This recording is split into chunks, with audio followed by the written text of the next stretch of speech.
সামনেই তো জন্মাষ্টমী, তো আজ তোমাদের সঙ্গে শেয়ার করব জন্মাষ্টমী স্পেশাল তাল ক্ষীর আর তালের এমন ফুলকো ফুলকে লুচির রেসিপি, যা তোমরা খুব সহজে বাড়িতে অনায়াসে তৈরিও করতে পারবে আর রাধা মাধবকে ভোগও দিতে পারবে। So hey my beautiful families, welcome to my YouTube channel and Facebook page Roy's cooking lookbook. যারা এখনও সাবস্ক্রাইব অ্যান্ড ফলো করনি অবশ্যই করে দিও।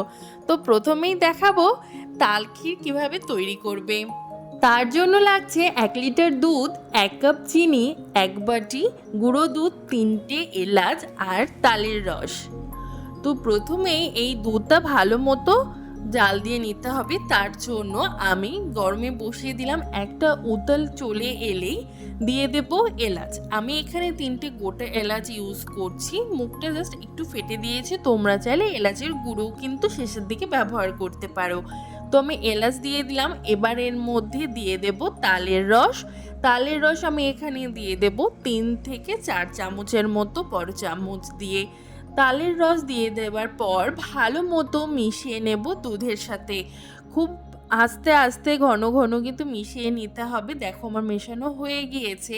এবার গ্যাসের ফ্লেমটা লো টু মিডিয়াম করে রেখে দেব, আর তারপরে এর মধ্যে অ্যাড করে দেব চিনি। এখানে আমি 1 লিটার দুধের জন্য 1 কাপ চিনি নিয়েছি, এটাই যথেষ্ট, কারণ পরে গুঁড়ো দুধটাও পড়বে আর তালটাও কিন্তু খুব মিষ্টি রয়েছে। অবশ্যই তোমরা মিষ্টিটা নিজেদের স্বাদ মতো কিন্তু দেখে দেবে। তো চিনি দেওয়ার পর ভালো মতো জাল দেওয়ার জন্য রেখে দেব 45 মিনিটের মতো। মাঝে মাঝে একটু হাতাতে নেড়ে দিতে হবে, নয়তো নিচের দিকে কিন্তু দুধটা লেগে যেতে পারে।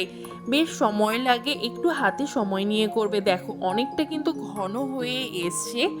এর মধ্যে এবার দিয়ে দেব গুঁড়ো দুধ। এখানে আমি 4 চামচের মতো গুঁড়ো দুধ নিয়েছি। সেই গুঁড়ো দুধটা দেওয়ার সাথে সাথে ভালো মতো মিশিয়ে নিতে হবে, নয়তো গুঁড়ো দুধ কিন্তু দলা পেকে যেতে পারে।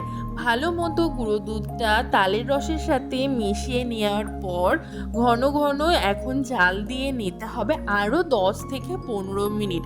যখন একদম পুরো শুকিয়ে আসবে, দেখো অনেকটা কিন্তু শুকিয়ে এসছে আর হাতা থেকে একদম ছেড়ে ছেড়েও আসছে। যখন এমন টেক্সচার চলে আসবে, বুঝে যাবে যে তাল ক্ষীর কিন্তু তৈরি হয়ে গেছে। কোনো কিছুই লাগে না, বাড়িতে জাস্ট একটা দুটো উপকরণে কিন্তু তৈরি হয়ে যায়। কিন্তু এই তাল ক্ষীর করতে কিন্তু বেশ সময় লাগে, হাতে একটু সময় নিয়েই করবে। তো তাল ক্ষীর আমার কিন্তু তৈরি হয়ে গেছে। এবার আমরা বানাবো তাল লুচি, যেটা বানানো ভীষণই সহজ, খেতেও কিন্তু দুর্দান্ত হয়।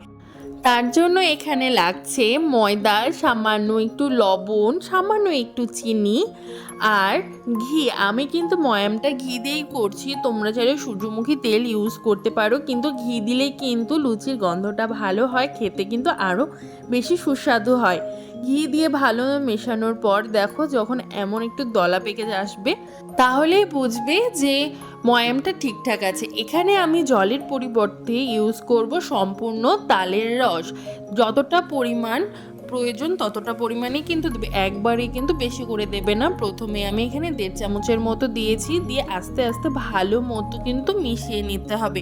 যেভাবে ঠিক আমরা লুচির জন্য ময়দার ডো তৈরি করে থাকি, তেমনভাবেই কিন্তু একটা সফট ডো তৈরি করে আমাদের নিতে হবে। দেখো এমন কিন্তু একদম পুরো সফট একটা ডো তৈরি করে নেব। এর ওপরে আবারও একটুখানি ঘি দিয়ে ভালো মতো আবারও একটু মুথে নিয়ে রেখে দেব রেস্টে 1 থেকে 1.5 ঘন্টার জন্য। ভালো মতো মিশিয়ে নেওয়ার পর দেখো আরও কিন্তু একদম নরম হয়ে গিয়েছে, আর 1-2 ঘন্টা পর কিন্তু আরও নরম হয়ে যাবে। ঢেকে আমি রেখে দিয়েছি 1-2 ঘন্টার মতো। 1 থেকে 1.5 ঘন্টা পর দেখো এবার এটাকে ভালো মতো আরও কিছুক্ষণ মেখে নিয়ে আমি লুচির জন্য যেমন লেচি কেটে নিতে হয় তেমনভাবে লেচি কেটে নিয়েছি। এবার সামান্য সামান্য তেল দিয়ে সুন্দর মতো হালকা হাতে কিন্তু বেলে নিতে হবে। কতটা ইজিভাবে কিন্তু বেলাও হয়ে যাচ্ছে, একদম ফুলকো ফুলকো তৈরি হবে যদি তোমরা প্রপারভাবে ময়ামটা দিয়ে থাকো। কোনো অসুবিধেই হবে না, বাড়িতে অবশ্যই একবার হলেও বানিয়ে দেখতে পারো আর রাধা গোবিন্দকেও কিন্তু ভোগ করে দিতে পারো। তো দেখো একদম তেলের মধ্যে ছেড়ে দিতে কিন্তু একদম ফুলকো ফুলকো ফুলে একদম পুরো ফুটবলের মতো হয়ে গিয়েছে। ঠিক এভাবে প্রতিটা কিন্তু ভেজে তুলে নিতে হবে। আমার প্রতিটা লুচি কিন্তু একদম সুন্দর এভাবে কিন্তু ফুলে উঠেছিল। আর যেহেতু তালের রস দিয়ে মাখা রয়েছে, খুব বেশি কড়া করে ভাজার কোনো দরকার নেই, নয়তো তেতো হয়ে যেতে পারে। জাস্ট হালকা এমন লালচে ভাব চলে এলেই কিন্তু তুলে নিতে হবে লুচিগুলো।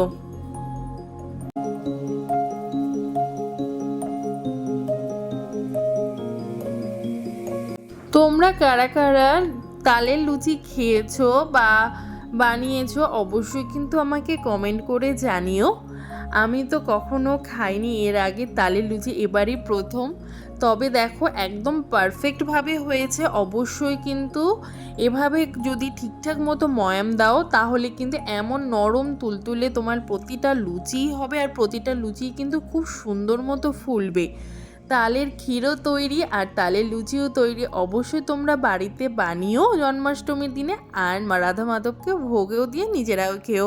নেক্সট ভিডিওতে দেখা হচ্ছে, বাই।